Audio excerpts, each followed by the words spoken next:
Magandang araw po sa inyo, Sir Blair. Lalong-lalo na po sa mga giliw ninyong tagapakinig at tagapagsubaybay sa inyong YouTube channel. Ang kwentong aking ibabahagi ay nangyari taong 1989. May sarili po kaming punerarya at yun na rin po ang kinagisnang kong hanap buhay kasama ang aking ama. Ang tahimik naming pagtatrabaho ay ginambala ng isang misteryosong pangyayari na naganap sa baryo ng Mantagbak. Naging palaisipan kasi sa amin ni tatay ang dahilan ng pagkamatay ng mga dalagita na dinadala sa amin. Hanggang isang araw ay nagbago ang lahat. Nasusubok sa tibay ng aking loob. Kilalanin niyo na lamang po ako sa pangalang Seryo. At ito ang aking kwento. Anak, kanina pa kita hinahanap ah. Abay, aalis na tayo. Sige po tay, tatapusin ko lang po to. Tama na ang pag-iensayo mo sa punching bag na yan, anak. Abay, baka gabihin tayo sa daan eh. Dapat 2:00 ng hapon. Naihatid na natin ang bangkay sa baryo. Mahirap na. Baka kung kailan dumilim eh, saka pa tayo aalis. Sige po tay, sunod na po ako sa inyo. Tara na, itigil mo na yan. Opo, yan na po. 2 suntok sa tagiliran ng punching bag ang pinakawalan ko bago ko itinigil ang aking ginagawa. Ipinunas ko sa aking pawis ang face towel na nakasabit sa aking batok. Pagkatapos ay naghubad ako at nagpalit ng damit. Saka lumabas ng kubo at sumunod sa aking ama na nauna nang sumakay sa karo ng patay. Maghahatid kami ng bangkay sa baryo ng Magtagbak. Medyo malayo yon at libliban lugar, kaya ilang oras din ang magiging biyahe namin. Pagkasakay ko ng sasakyan ay sinimulan ng aking ama na buhayin ang makina nito. O ano, wala ka na bang nakalimutan? Wala na po tay. Binili na mo ba si Tatay Goryo? Nagagabihin tayo sa pag-uwi. Opo, kanina pa po. Mabuti naman kung ganun. Si Tatay Goryo ang aming imbalsamador. Matagal na siyang nagtatrabaho sa amin at itinuturing na naming pamilya. Magmula nang maghiwalay ang mga magulang ko, siya na ang nag-alaga sa akin. Maya-maya pa ay umandar na ang aming sasakyan. Kaya't napako ang aking atensyon sa daan. Mabato ang kalsadang binabagtas namin, kaya medyo gumigewang ang aming sasakyan. Habang abala ang aking ama sa pagmamaneo, naisip kong tanungin siya tungkol sa aking ina. Tay, may balita na po ba kayo kay nanay? Kung meron man akong balita sa iyong ina, ay malalaman mo kagad. Isang malalim na buntong hininga ang pinakawalan ko. Halata ko sa sagot ni tatay na ayaw niyang pag-usapan ang tungkol sa aking ina.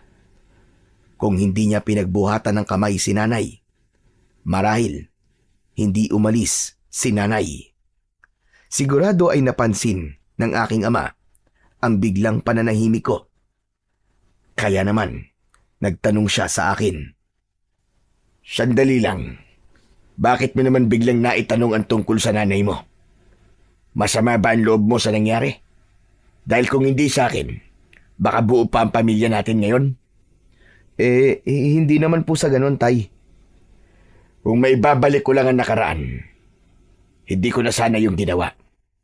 Alam ko naman po na nabigla lang po kayo at pinagsisisihan nyo ang ginawa nyo kay nanay. Kung nasan man siya ngayon, sana ay maayos ang kalagayan niya. Siguro, may pamilya na siya at mga anak. 9 na taon na po lumipas magmula nang umalis si nanay. Baka po masaya na siya sa bago niyang pamilya. Tay, bakit po ba hindi pa kayo nag-aasawa hanggang ngayon? Pambihira ka naman, oo. Bakit naman napunta ang usapan natin sa pag-aasawa ko? Para naman sumaya po ulit kayo Tsaka, para makalimutan niyo na po kahit papano si nanay. Ay nako, seryo. Walang kapalit ang nanay mo sa puso ko. Siya lang ang babaeng minahal ko. Isa pa, tanggap ko nang magiging ganito ang kapalaran ko. Alam ko naman na kapag tumanda na ako, ay hindi mo ako pababayaan, di ba? Aba, syempre naman po, tay. Maiba nga pala tayo ng usapan, anak. Napapansin ko kasi napapadalas yata ang pag-iensayo mo sa punching bag. May pinaghahandaan ka ba? Naku tay, wala ho. Libangan ko lang ho yun. Nagpapakasaya lang po ako sa karunungan na itinuro po sa akin ni Tatay Goryo. Magmula po kasi na matuto ako sa pagsuntok. Para bang hinahanap-hanap na po ng katawan ko ang punching bag na yon. Pakiramdam ko para akong boksingero eh. Kung sa bagay, nakikita ko naman na malaki na talaga ang ipinagbago mo. Ilang punching bag na rin ang nasisira mo dahil sa lakas ng kamao mo. Naisip ko lang, anak, baka binabalak mong pumasok sa larangan ng boxing. Naku tay, wala po akong balak na pumasok dyan. Tsaka mabuti na rin po yung may konting alam ako sa self-defense. Yun lang po yun. Hindi na nagsalita ang aking ama na si Mang Hiner. Nakapokus lamang siya sa unahan ng aming sasakyan. Napatingin na rin ako sa daan. Kaya napansin ko na para bang kakaiba ang itsura ng lugar na aming nadadaanan.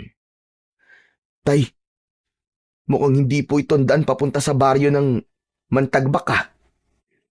Ito pa rin ang daan papunta sa baryo ng Mantagbak, anak. Dumaan lang tayo sa shortcut para hindi masyadong makalug ang ataol sa loob ng sasakyan natin. Ay, akala ko po naliligaw na tayo eh. Teka tay, wala po ba kayong napapansin sa mga bangkay po na dinadala sa atin? Wala naman, anak. Ano ba napapansin mo sa mga bangkay? Hindi po ba nababanggit sa inyo ni Tatay Goryo? Nakakatakot daw pong itsura ng bangkay. Ano po bang meron sa lugar na yun, tay? Abay, hindi ko rin alam, anak. Pero nabanggit na rin sa akin yan ni Tatay Goryo. Hindi ko lang pinansin. Hindi niyo po ba tinitignan ang katawan ng bangkay? Hindi, anak. Si Tatay Goryo mo lang talaga ang nakakapuna sa bangkay. Hindi na ako nagtanong kay tatay. Ibinaling ko na lamang ang aking atensyon sa gilid ng kalsada. Pagkalipas ng 2 oras na pagbiyahe, sa wakas ay narating na rin namin ang Mantagbak. Pagsalubong pa lang ng pamilya ng namatay, ay bumuhos na kagad ang luha ng mga kaanak. Sanay na ako sa ganong eksena, kaya lang ay hindi ko pa rin maiwasan ang hindi malungkot. Lalo na kung ang ikinamatay ng biktima ay dahil sa kagagawan ng isang taong halang ang kaluluwa at pinatay sa karumal-dumal na paraan. Anak, tulungan mo akong buksan ng pinto. Dapat pala, ipinaayos na natin to bago tayo umalis ng bahay. Nasira lang naman po yan dahil lubak-lubak po ang kalsadang dinaanan natin kanina eh. Oo nga no, baka nga dahil doon. Pagkalipas ng 5 minuto, ay nabuksan namin ang pintuan. Halos mabingi kami ni tatay sa malakas na iyakan ng mga taong naroroon. Hanggang sa pagpasok namin sa loob ng bahay ng pagbuburulan. Napansin ko na marami ang mga taong nakaupo sa silya. Naghihintay sila sa patay. Kanya-kanya ng bulungan. Halos lahat ay nakikisimpatya sa nangyari sa dalagita. Anak, kunin mo ang bayad at uuwi na tayo. Sige po tay, hintayin niyo lamang po ako. Doon lang po kayo sa loob ng sasakyan. Nilapitan ko ng isang matandang babae na halos wala ng boses sa pag-iyak. Kinausap ko siya para kunin na ang bayad. Lola, excuse me po. Kukunin na raw po yung bayad. Tumingin muna ang matanda sa labas ng bahay, saka dumukot sa kanyang bulsa. Nanlaki ang aking mga mata dahil marami siyang pera. Tig-1,000 yun na nakalagay sa kulay puting sobre. Ibinigay niya sa akin ng bayad, 20 milyon. Sobra yon sa totoong halaga ng aming serbisyo.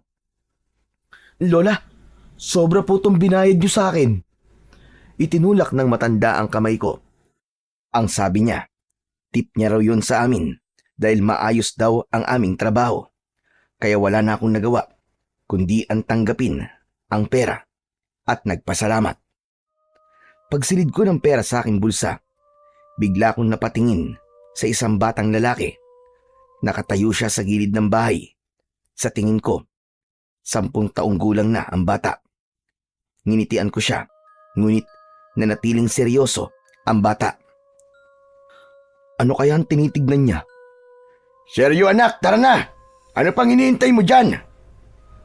Napatingin ako kay tatay dahil tinawag na niya ako. Nang tignan ko ulit ang bata, ay wala na ito sa kanyang kinatatayuan. Nagtataka naman na napalinga ako sa paligid, ngunit wala na ang bata. Hala, bakit biglang nawala yung bata? Nasaan kaya yun? Seryo, ano ba? Pambira naman tong batang to. Kung kailan nagmamadali tayo saka naman nagpapakabagal. Bilisan mo na! Opo, nandiyan na po. Iiling-iling na lang ako na lumapit sa kinaroroonan ng sasakyan namin. Bago ako sumakay sa karo, ay sinulyapan ko ulit ang kinatatayuan ng bata kanina. Pero hindi ko na talaga siya nakita. Pagsakay ko, ay dismayadong nagsalita ang aking ama. Pambira ka naman, seryo. Ano bang tinitigdan mo sa gilid ng bahay ng matanda? Aba, gagabihin talaga tayo sa daan kung ganyan ka. Tay, may nakita po kasi akong bata kanina. Nakatingin lang po sa akin. Ewan ko po ba?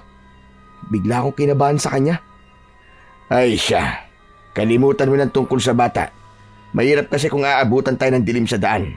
Baka tumirik nung sasakyan natin, alam mo naman na walang mga bahay sa daraanan natin Opo, sige po. Umalis na po tayo. In-start na ni tatay ang sasakyan. Saka pinaandar, papalayo, sa bahay ng matanda. Kailan daw po natin babalikan yung nakaburol, tay? Ang sabi mga 5 araw daw ang lamay. Hihintayin pa raw ang mga magulang ng dalagita na nasa ibang bansa. Bakit mo naman naitanong? Tay, malaking halaga po kasi ang ibinayad ng matanda sa atin Aba, maswerte pala tayo ngayong araw. Ibinabalik ko nga po kanina yung sobre. Ayaw naman po niyang tanggapin. Pero kaya pala siya maraming pamilya dahil nasa abroad ang pamilya nang namatay. Yun yan nakakalungkot sa parte ng isang magulang. Nagpapakahirap sila sa ibang bansa para sa kanilang anak. Pagkatapos, uuwi sila, bangkay na ang kanilang anak. Di ba? Parang naramdaman ko ang bigat sa aking dibdib nang sabihin yun ni tatay. Maya-maya pa, naalala ko ang tungkol sa batang lalaki. Tay, napansin niyo po ba yung batang lalaki sa gilid ng bahay ng matanda? Alin ba doon? Yung punit-punit ang damit o yung batang lalaki na hindi ngumingiti? Yung hindi po kumukurap ang mga mata at seryosong-seryoso po yung anyo. Ah, yun ba? Nakita ko rin siya kanina. Tinignan niya nga rin ako Ewan ko ba? Magmula na magtama ang aming mga mata. Yun nga, bigla akong kinabahan at hindi mapakali. Napaunat ako sa pagkakaupo dahil ganun din ang naramdaman ko nang magsalubong ang aming paningin nung batang lalaki. Hala, pareho po pala tayo na naramdaman, tay. Kaya nga po ako natigilan kanina Ay nako, wag mo nang isipin yun. Hindi naman natin kilala ang batang yun Kung sa bagay, tama naman po kayo. Hindi lang po talaga mawala sa isip ko ang itsura niya kanina. Hindi na nagsalita si tatay, kaya ibinaling ko na lang ang aking atensyon sa daan. Pagkalipas ng 2 oras na pagbiyahe, ay narating na namin ang aming bahay. Sa puninarya na rin kami natutulog, kasama ng mga kabaong. Nang una ay natatakot ako, pero nang masanay ako, ay baliwala na sa akin ang itsura ng paligid ko. Minsan nga, nararamdaman ko na parabang may kasama akong ligaw na kaluluwa sa aking silid.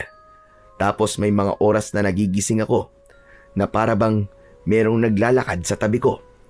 Kung minsan naman ay para bang may naririnig akong umiiyak. Sinasabi na lang sa akin ni Tatay Goryo na normal lang daw na makakaramdam ako ng mga ganon dahil daw sa uri ng aming hanap buhay. O sige na, mauna ka nang pumasok sa loob ng bahay, anak. Aayusin ko pa kasi itong sasakyan. Sige po, Tay. Magpapahinga na po muna ako. Agad akong tumalikod kay Tatay na nagsimula ng ayusin ang pinto.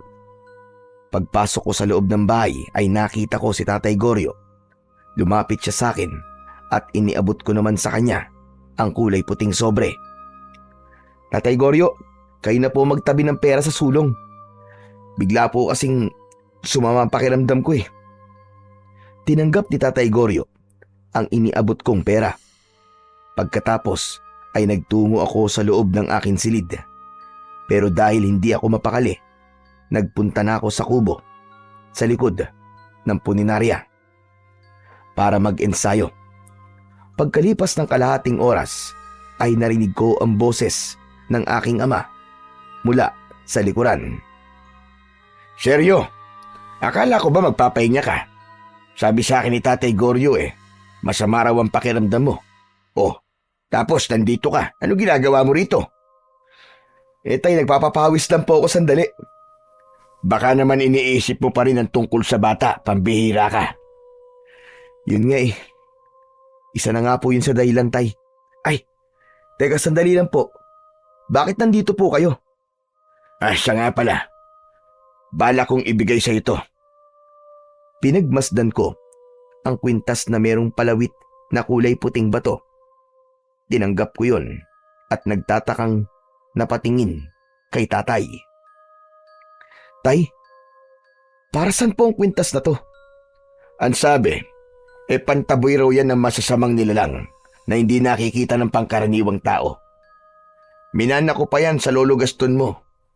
Buhay na bato ang tawag dyan. Pero, bakit niyo po ako binibigyan ng ganito, Tay? Naisip ko lang na ibigay yan sa'yo. Baka nakakakita ka pa rin ng mga ligaw na kaluluwa Lalo na at hindi naman ako sigurado kung naisara na ba ng tuluyan ni Tatay Gaston ang ikatlo mong mata. Kaya gamitin mo muna yan, anak. Kaya po ba ibinibigay niyo to sa akin dahil sa batang nakita ko kanina? Tama ka. Baka isa lamang siyang elemento na hindi matahimik ang kaluluwa. Sinasabi niyo po ba nang nakita kong bata sa bahay ng matanda ay isang kaluluwa, Tay? Pero matagal na po akong hindi nakakakita ng multo eh. Hindi ako sigurado. Pero sa tingin ko, baka kaluluwa ng namatay ang nakita mo kanina. Ano ba yan? Bigla naman po akong kinalibutan, Tay. Sus, huwag kang matatakot sa kaluluwa. Matakot ka sa mga buhay at sa totoong aswang. Kasi, maaari ka nilang saktan. Hala, sige na. Tama na ang paglilibang mo sa punching bag na yan. Ako nahihirapan sa ginagawa mo eh. Tatay naman. Sige na, sige na. Kung nakakapagsalita lamang ang punching bag, aba, matagal na niyang pinagmumumura ka. Nakangiting sabi sa akin ni Tatay, sabay talikod at iniwan ako sa loob ng kubo. Tinignan ko ulit ang kwintas, saka ko yun isinuot sa akin leeg. Para bang bigla kong naramdaman ang kakaibang enerhiya na pumasok sa aking buong katawan. Nawala ang panghihina at pagod ko. Ipinagpatuloy ko ang pagsuntok sa punching bag. 2 minuto ang lumipas, saka ako nagpasyang umuwi. Pagdating ko sa bahay, ay dumiretso agad ako sa loob ng aking silid. Nahiga na ako sa aking katre. Dala ng aking pagod, ay agad akong nakatulog. Kinabukasan, ay nagising ako sa mahinang boses sa labas ng aking silid.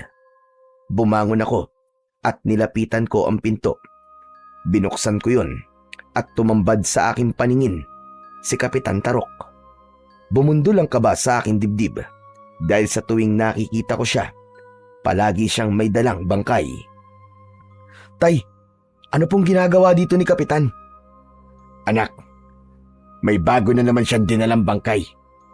Anak ng... Parang napapadalas po yata ang mga namamatay sa lugar niyo, Kapitan ah.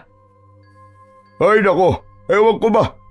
Ang hirap ipaliwanag ang mga nangyayari sa baryo namin. Para bang isang salot na mahirap buksain. Kahit be, nagpapatupad ba kayo ng karpyo? Oo eh, hindi na halos nagpapahinga ang mga tanod ko sa pagbabantay.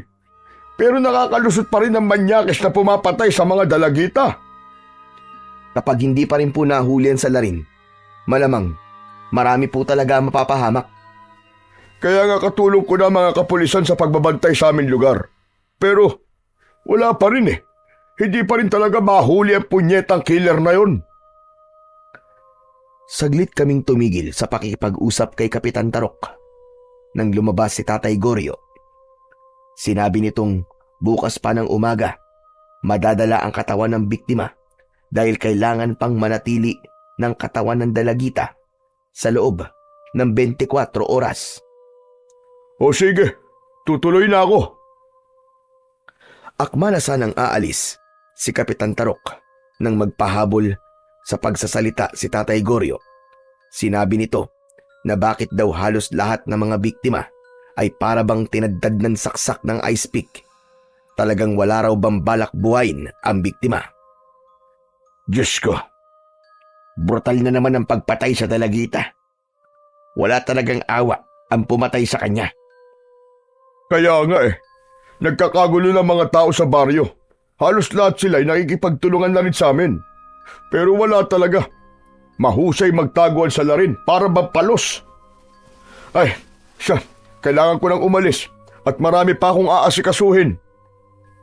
Nang makaalis si Kapitan Tarok, ay nagkatinginan kaming tatlo. Malakas ang kutob kong maimpluwensya ang tao may gawa nun sa mga biktima. Abay, halos isang babae sa isang araw ang nabibiktima niya. Hanggang ngayon, wala pa rin nangyayari sa kanilang investigasyon. Isipin mo yun? Sa tingin niyo, Tay, may alam po kaya si Kapitan sa mga nangyayari? Aba, mabigat yung paratang mo na yan, anak. Mag-iingat ka sa binibitiwan mo salita. Nabanggit ko lang naman po, Tay. Naputol ang pag-uusap namin ni Tatay. Nang magsalita, si Tatay Goryo. Sinabi niya na hindi lang basta saksak ng ice pick ang nakita niya, kundi merong isang malalim na 2 butas sa leeg ang nakita niya na para bang galing sa kagat ng isang mabangis na hayop. Biglang bumundol ang kaba sa aking dibdib at nakaramdam ng awa para sa biktima. Kahit hindi ko nakikita ang katawan ng biktima, para bang ang hirap huminga. Parang ang bigat. Halimaw talagang may gawa. Tama ka, anak. Ay nako, bakit ba tayo ang apektado sa nangyayari sa baryong yun? Dahil ngayon lang po ito nangyari, Tay. At sa baryo lamang na yun ang sunod-sunod na merong pinapatay. Pakiramdam ko ng mga oras na yun ay pamilya kami ng biktima. Hanggang sa pagsapit ng gabi ay hindi ako makatulog. Hindi ko alam kung para saan ang nararamdaman ko na pag-aalala. Kinabukasan, handa na kami para sa paghatid ng bangkay sa baryo. Habang binabagtas namin ang daan, muli naming pinag-usapan ang tungkol sa biktima. Tay, alam nyo, sa lahat po ng hinatid natin sa baryo ng Mantagbak, dito ako mas kinakabahan. Ako rin, anak. Ngayon lang ito nangyari sa akin. Bakit kaya?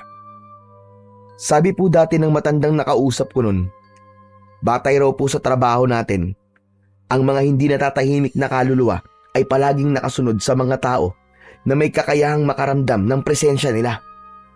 Para bang kasama natin ang kaluluwa ng namatay? Alam ko ang tungkol doon, anak. Marahil, umiiyak at sumisigaw siya ng hustisya sa mga nangyari sa kanya. Kinikilabutan ako. Huwag na nga po natin pag-usapan ang tungkol sa mga kaluluwa, Tay.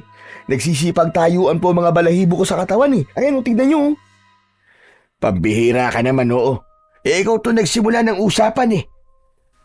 Muling pumagitna sa amin ni tatay ang katahimikan sa loob ng sasakyan. Pasimple ko naman na hinawakan ng palawit ng aking kwintas. Pagkalipas ng 2 oras na biyahe, ay narating namin ang barangay ni Kapitan Tarok. Sinamahan niya kami sa bahay ni Lolo Oscar. Tumambad sa aming paningin ang malaking bahay na gawa sa tabla. Sinaunang estilo yun, ngunit hindi maitatago ang marangyang pamumuhay ng matanda. Nakita namin na kaya pala hindi nakasama sa pagdala ng bangkay ang matanda dahil pilay ito. Humarap sa amin si Lolo Oscar. Namumugto ang kanyang mga mata. Awa agad ang naramdaman ko para sa kanya. Tatay Oscar, dala na po namin ang apo nyo. Sila ba ang nag-asikaso sa katawan ng apo ko? Abay, maraming salamat naman. At naihatid nyo ang bangkay ng apo ko. May garalgal ang boses ng matandang lalaki na sa tingin ko ay edad 60 taong gulang na. Diyos ko, hindi ko alam kung paano ako magsisimula ngayong wala na ang aking apo. Lakasan nyo lang po ang loob nyo, Tatay Oscar. Makakamit nyo rin po ang ustisya. Buhay ng apo ko na wala. Kaya dapat, buhay din ang magiging kapalit. Habang naririnig ko ang kanilang mga pinag-uusapan, ay abala naman ako sa pag-aayos ng kabaong ng apo ni Lolo Oscar. Pag-angat ko ng muka ay nagtama ang aming paningin ng batang lalaki. Napaunat ako sa pagkakaupo at nagpalinga-linga sa paligid. Kinabahan ako dahil inisip ko na baka kaluluwa na lang ang batang nakikita ko. Pero lumapit siya sa akin habang seryoso ang kanyang muka. "Nyay! May multo! May multo!" Malakas ang boses ko, kaya napako ang tingin nila sa gawi ko. Mas lumapit ang batang lalaki. Saka ko lang nakitang may hawak siyang plastik na plato. May candy yun at biskwit. Teka, hindi po ako multo. Totoong tao po ako. Matagal ko siyang pinagmasdan at sinundot ng aking daliri ang balat ng batang lalaki. Ang mga naroon naman na nakikipaglamay ay nagbubulungan at nagtatawanan. Nang matiyak ko na totoong tao nga ang nasa harapan ko, saka lang ako nakahinga ng maluwag. "Anak naman ng putya, oh. Akala ko talaga multo kay. Sorry ha.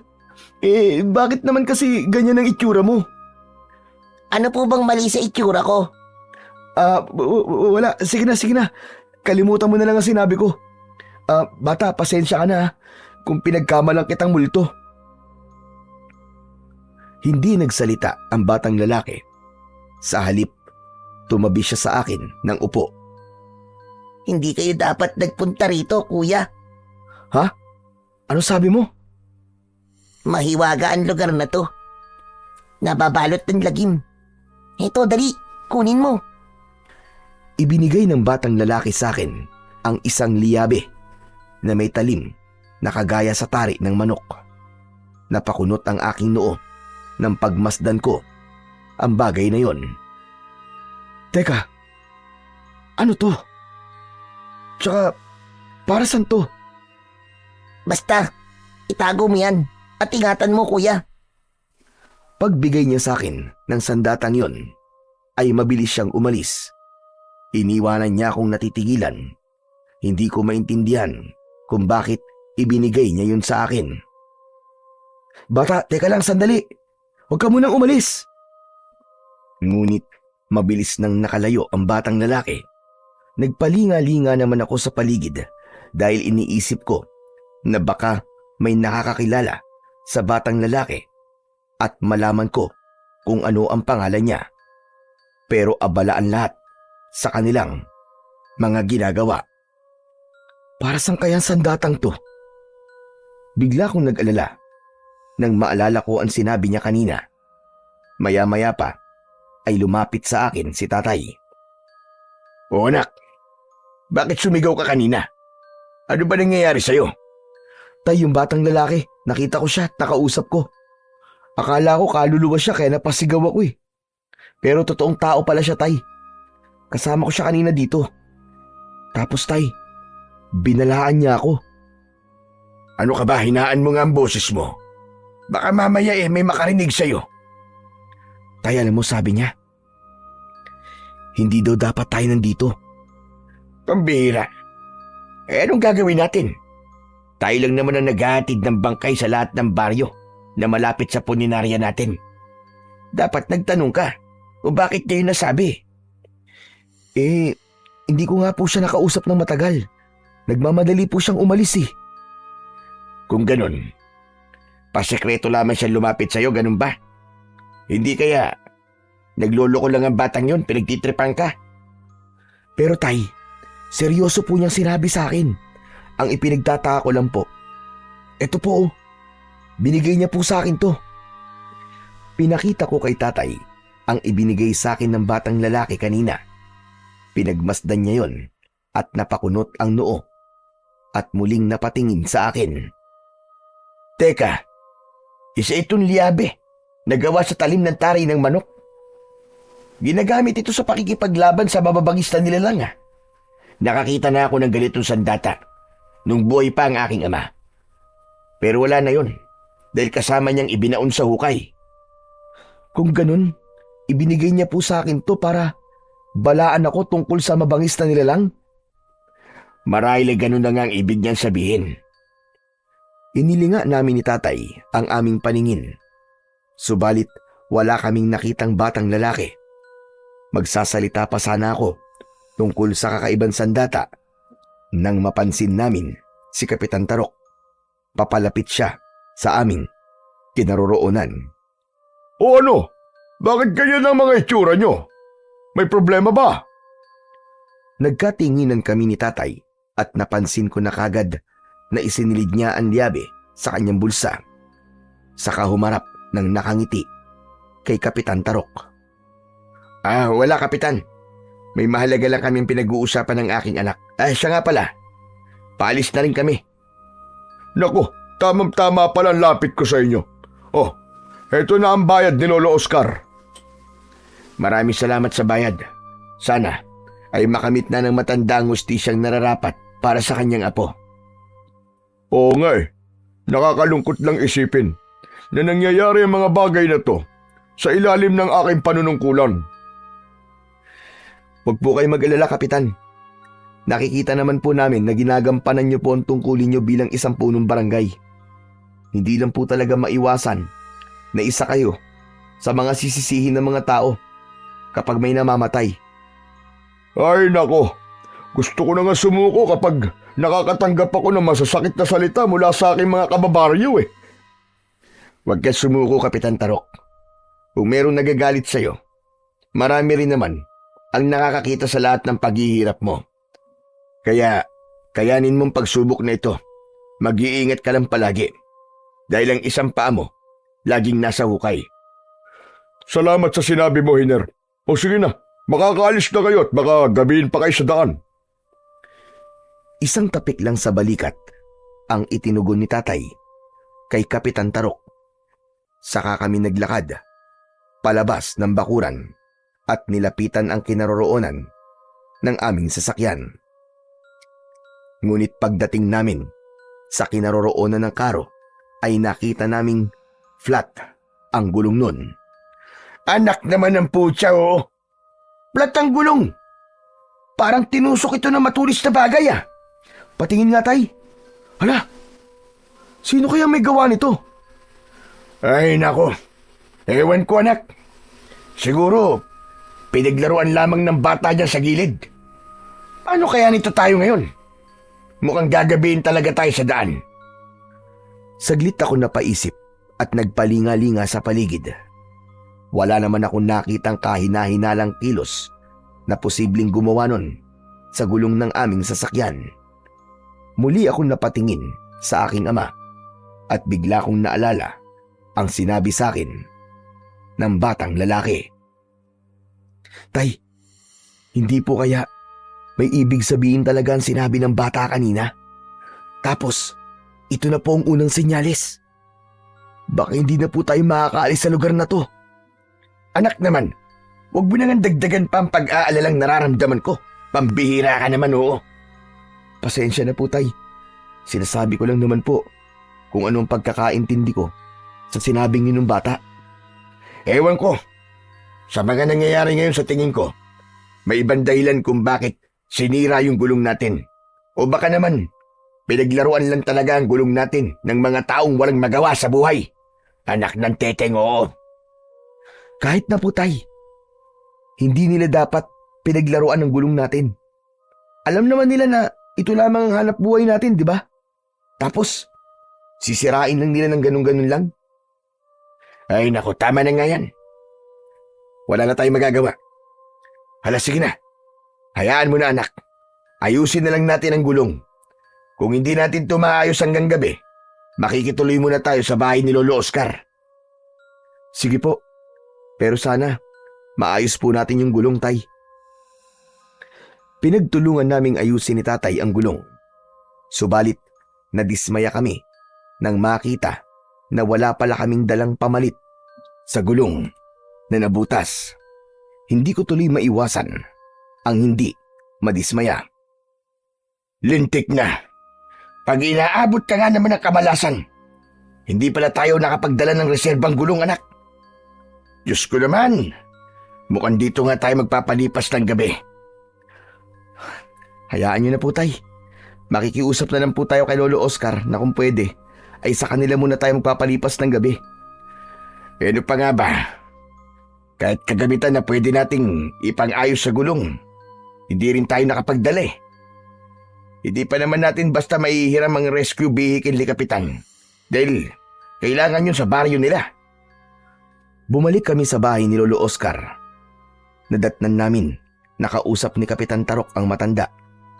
Napatingin sila sa amin at bumakas sa kanilang muka ang pagtataka. Oh, bakit bumalik kayo? May sumira sa gulong namin. Makikiusap sana ako kay Lolo Oscar na kung pwede, ay dito muna kami magpalipas ng gabi ng anak ko. Wala na bang problema sa akin? Malaki naman ang bahay ko. O sige, huwag kayong mag-alala. At bukas na bukas din ako mismo maghatid sa inyo sa punerarya para kumuha ng gamit nyo.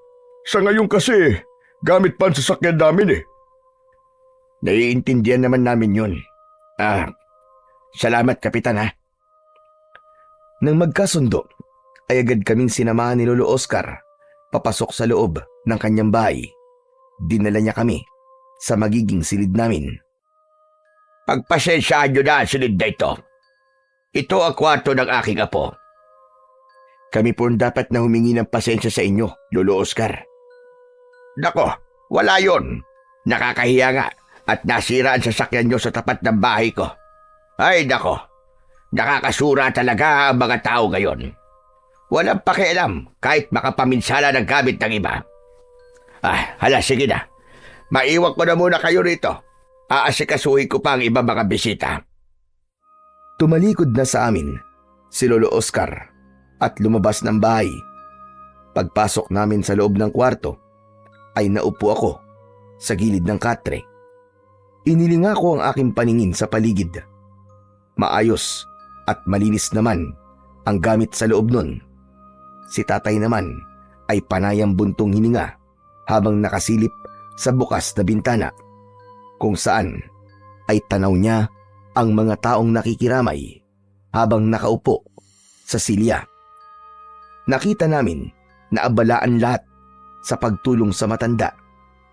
Kaya naman naisip namin na siguro mabuting tao si Lolo Oscar. Maya-maya pa ay humarap sa akin si Tatay. Bakas sa mukha niya ang pag-aalala. Anak, parang kinakabahan ako sa lugar na ito. Pareho po pala tayo na nararamdaman, Tay. Parang mabigat po ang presensya ng paligid. Oo nga eh.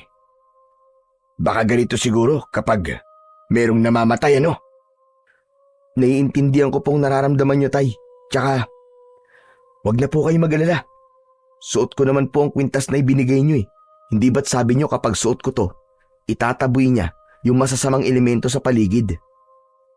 Kaya lang anak, mahirap pa rin umasa sa kwintas.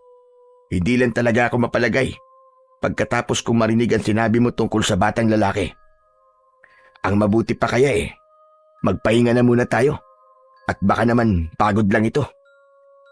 Tay, maaga pa naman po para magpahinga. Lalabas lang po muna ako ng bahay. O sige, dito muna ako. Para kasing bumigat ang pakiramdam ko Lumabas ako ng silid at iniwan si tatay sa loob ng kwarto. Pagkalabas ko, nakita kong nakatingin sa akin ng lahat ng mga taong naroroon. Pero binaliwala ko lang yun at naupo ako sa silya. Pagkatapos ay inilinga ko ang aking paningin sa paligid na para bang may hinahanap ako. Umaasa pa rin ako na sana ay makita ko ulit ang batang lalaki. Maya-maya pa ay lumapit sa akin si Kapitan Tarok. O ano, seryo? Kumusta ang silid nyo? Ayos naman po, Kapitan Tarok. Nakakahiya nga po kay Lolo Oscar Nako. Huwag kang mahiya sa kanya. Mabait na matandang yun. Matulungin at saka maaasahan. Tumutulong din siya sa mga batang walang bahay na masisilungan. Ganun po ba? Mainam naman kung ganun. Pero, Kapitan, hindi po namin akalain na masisira yung gulong ng aming sasakyan. Huwag ka na mag-alala. Bukas na bukas din Maaga akong pupunta rito para ihatid kayo sa bahay nyo. Salamat po sa inyo, Kapitan Tarok. Naku, wala yun. O sige, tutuloy na ako ha. Sinisigurado ko lang kung ayos ang kalagayan nyo. Gusto ko sanang magtanong kay Kapitan Tarok kung may kilala ba siyang batang lalaki na madalas ay nakikita sa lamay. Pero pinigilan ko ang aking sarili. Pagsapit ng gabi, magkasama na kami ni tatay na nakahiga sa katre ng aming silid. Kaagad akong nakatulog dahil sa pagod. Ngunit naalimpungatan ako sa malakas na kalabog mula sa kabilang silid. Bumangon ako at sinulyapan ang aking ama na mahimbing na natutulog.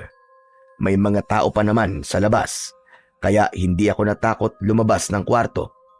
Dahan-dahan ako naglakad papunta sa pinagmumula ng ingay. Mabilis din ang kabog ng aking dibdib dahil pakiramdam ko ay merong hindi magandang nangyayari sa kabilang silid.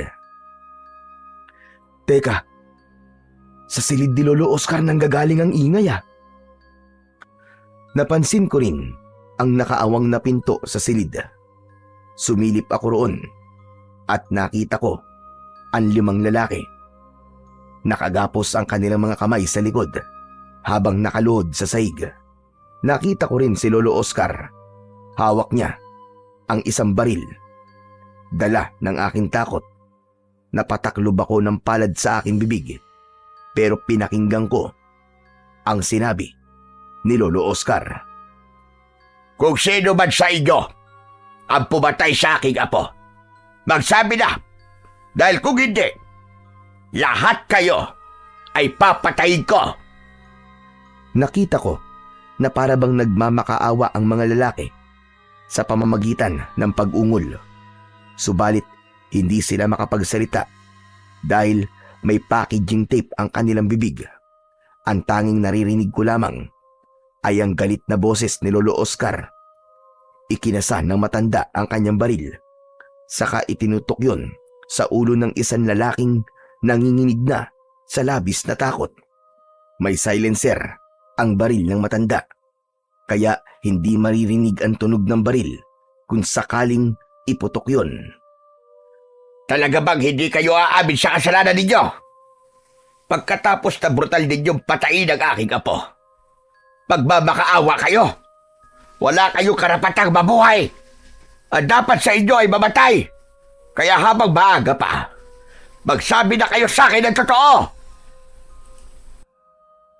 Habang pinagmamasdan ko ang nanginginig na kamay ni Lolo Oscar, ay ramdam na ramdam ko ang galit sa kanyang anyo. Habang ang 5 lalaki naman ay halos magmakaawa sa matanda. Pailing-iling sila umuungol. Subalit sa kabila ng mga pagdaing ng mga yon, mas lalong naging mabagsik ang anyo ni Lolo Oscar at nanlaki ang aking mga mata. Sa sunod niyang ginawa, Kung ganon, matitigas kayo ha. Mamamatay kayong lahat! Isa-isang pinaputukan ni Lolo Oscar sa ulo ang mga lalaki. Hindi ako makapagsalita. Nanginginig ang aking mga tuhod. Hindi ko alam kung ano ang gagawin ko. Hindi ako makapaniwala na magagawa ni Lolo Oscar ang pumatay. Pagkatapos niyang patayin ang 5 lalaking nakagapos, umupo siya sa bangko. Umiiyak na parang habag na habag sa kanyang sarili. Maingat akong umalis sa lugar na yon. Nanginginig ang aking buong katawan habang naglalakad. Pagpasok ko sa loob ng aming silid, nadatnan ko na nakaupo ang aking ama sa gilid ng katre. Nagtataka dahil namumutla ang aking labi. O anak, saan ka ba galing? Ano nangyari sa'yo? Abay pagkagising ko, wala ka na sa tabi ko ha. Tay, umihilang po ako. Ganun ba? Akala ko kung saan ka na nang galing eh. Bakit ang tagal mo? Tsaka, bakit namumutla yung labi mo? Wala tay. Masama lang po kasi ang pakiramdam ko eh. Ganun ba? O sige, hintayin mo ako rito at kukunin ko lang ang gamot sa sasakyan. Tay, wag na po tay. Okay na ako. Ayos na po ang pakiramdam ko. Tay, wag po kayong lumabas. Dito lang po kayo. Seryo anak, ano ba nangyayari sa'yo ha? Nag-aalala ako sa kinikilos mo ha. Bakit ka ba nagkakaganyan? Nanginginig ang kamay mo oh. Wag niyo na po akong pansinin tay. Ganito lang po talaga ako kapag may naaalala ko eh. O bakit? May nakita ka na naman bang ligaw na kaluluwa? Wala tay. Hindi naman po totoo ligaw na kaluluwa eh. Matulog na lamang po tayo. Para bukas tay, makaalis na po tayo sa lugar na to. Bumalik sa higaan si tatay. Pero ako, hindi na ako dinalaw ng antok. Pinakikiramdaman ko ang paligid sa silid namin. Ginawa ko ang lahat para hindi malaman ni tatay ang mga nakita ko. Nang mga sandaling yon, ay pabaling-baling ako sa higaan. Hanggang sa pagsapit ng umaga, ay nanatili akong nakatingin sa bubong ng kisame. Naramdaman ko na bumangon na si tatay. Anak, mukhang hindi ka na naman yata natulog ah. Kumusta ba ang pakiramdam mo? Maayos na ba? Opo tay, maayos na po ang pakiramdam ko. Bumangon ako sa aking higaan at humarap sa aking ama. Sa pagkakataong yun, ay nag-aayos ito ng kanyang damit. Tay, hindi pa po ba tayo uuwi? Uuwi na tayo anak, kaya lang, hindi dumating si Kapitan Tarok eh. Kaya tayo na ang pupunta sa kanya sa barangay hall. Sige po tay, sasama rin po ako sa inyo. Baka naman masama pa ang pakiramdam mo. Kung masama pa rin ang pakiramdam mo, maiwan ka na muna rito. Hindi na po tay, mas gusto ko pong sumama sa inyo. Sigurado ka ba? Opo, gusto ko na po kasing umuwi eh. Wala nang nagawa ang aking ama, kundi ang pumayag sa gusto ko. Ngunit baka sa kanyang muka ang pag-aalala habang sinusuri niya ang mga ikinikilos ko. Paglabas namin ng bahay, hindi ko nakita si Lolo Oscar. Tanging ang mga tao lamang sa lamay ang naroon. Naglakad kami papunta sa barangay hall. Pagkalipas ng 5 minutong paglalakad, narating namin ang barangay hall. Subalit nagulat kami sa aming nadatnan. Narinig namin na kinakausap ni Kapitan Tarok ang matandang babae na walang tigil sa pag-iyak, habang may isang dalaga naman ang nakahawak sa balikat ng ginang. Ano? Saan niyo natagpuan ang bangkay? Meron bang nakakita sa inyo kung sino ang nagdala sa gilid ng ilog? Umiling-iling ang babaeng umiiyak. Sinundan ko ng tingin ang tinitignan ng mga ito. Nanlaki ang aking mga mata nang makita ang isang babaeng nakahiga sa sahig. Balot ng kumot ang katawan, ngunit nakalabas ang braso at muka ng biktima. Nagkatinginan kami ni tatay. Bumakas ang pag-aalala sa mukha niya. "Tay, mukhang may bagong biktima." Diyos ko anak, tama ka. Tara, lapitan natin. Mabilis kaming lumapit sa kinaroroonan ng umpukan ng mga tao. Nagtataka naman na napasulyap sa amin si Kapitan Tarok at naalala ang pangako nito kagabi. Nako, pasensya na kayo mag-ama at hindi ko kayo kagad napuntahan. Meron na naman kasing panibagong biktima na tagpuan sa gilid ng ilog. Nag-aalala na ako dahil halos araw-araw na lamang ay may namamatay sa baryo namin. Huwag niyo po kaming alalahanin, Kapitan. Teka, meron na po bang mga pulis na nagpunta rito para mag-imbestiga? Wala pa nga kasi bago lang to. Sariwa pa nga mga sugat oh. Sana nga po'y malaman na kung sino po ang pumatay sa kanya. Oo nga, sana matapos na ganitong pagpatay. Hindi na talaga maganda nangyayari ba? Nakakatakot na. Pinagmasdan ko ang itsura ng bangkay. Dilat ang kanyang mga mata. Ang kanyang balat, butas-butas na parabang pinagsasasaksak ng disingkong pako. Bumundol ang kaba sa aking dibdib. May bago na namang biktima at ilang pa kayang mga lalaki o mga sospek ang papatayin ni Lolo Oscar para sa paghahanap niya ng katarungan. Napaisip ako dahil kung pinatay ni Lolo Oscar ang 5 lalaki kagabi, sino naman kaya ang pumatay sa dalagitang nasa harapan namin? Paano kung nagkamali si Lolo Oscar sa paghatol sa 5 lalaki kagabi? O anak, hindi ka na nagsalita. Tsaka, pinagpapawisan ka. May masakit ba sa'yo? Masama pa rin ba ang pakiramdam mo? Hindi po, tay. Naaawa lang po ako sa biktima. Huwag mo nalang tignan kung natatakot ka o mag-aalala ka ng ganyan. Hindi po ako natatakot, tay. Nagtataka lang po ako dahil halos araw-araw po na mayroong namamatay sa lugar na to. Tama ka. Isa pa nga yan sa ikinakabahala namin lahat dito. Ngayon lang ulit nangyari ang ganitong klaseng pagpatay. Bakit, Kapitan? Dati ba meron na rin nangyayaring ganito rito? Oo. 9 na taon na ang nakalipas. Tapos ngayon na lang ulit naulit. Nagro-ronda po ba kayo tuwing gabi, Kapitan? Oo naman. Gabi-gabi salitan kami sa pagroronda. Yun nga lang, para bang kabisado na sa larin ang aming mga galaw. Alam niya kung kailan at kung saan siya atake. Alam niya rin ang kilos na sunod niyang bibiktimahin. Ang ipinagtataka lang namin, karamihan sa biktima niya ay mga dalagita. Kaya nga nagkaroon kami rito ng karpyo para sa mga edad na 17 taong gulang pababa.